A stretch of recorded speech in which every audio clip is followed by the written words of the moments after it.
গ্রীষ্মের সবথেকে সুস্বাদু ফল আপনারা দেখতে পাচ্ছেন আমার ছাদ বাগানে। এটা হলো সবেদা গাছ। প্রচুর পরিমাণে ফল হয়ে আছে, আপনারা না দেখলে কল্পনা করতে পারবেন না। তাই বন্ধু, এই রকম ছোট গামলাতে লাগানো, আপনারা দেখতে পাচ্ছেন গামলাটাও, এই ফল গাছের গোড়ায় আবার কটা গাঁদা ফুলের গাছও হয়েছে, দেখতে পাচ্ছেন। তো আপনারা যদি এই রকম একটা গামলাতে বা ছোট বালতিতে যদি সবেদা গাছ লাগান, তাহলে এইরকম প্রচুর পরিমাণে সবেদা পাবেন। এতে এমন কিছু দিতে হয়নি।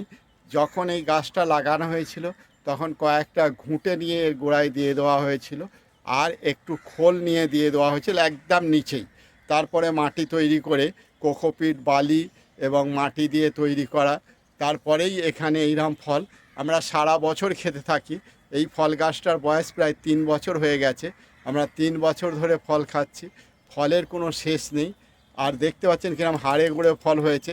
এখনও এই ফল গাছটায় কয়েকশো সবেদা হয়ে আছে। তাই বন্ধু, আপনারা ইচ্ছা করলে এই রকম একটা উচ্চ ফলনশীল সবেদা গাছ নিয়ে লাগালে আপনারা প্রচুর পরিমাণে সবেদা পাবেন। আর এই সবেদাগুলো আপনার বাড়িতে কাজে লাগবে।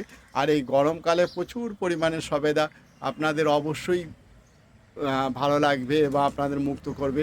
একটা ফল এখন বাজারে সবেদা ভালো জাতের, এইরকম বড় জাতের সবেদা একটা আপনাকে কিনতে গেলে 10 টাকা 15 টাকা কমে আপনি পাবেন না।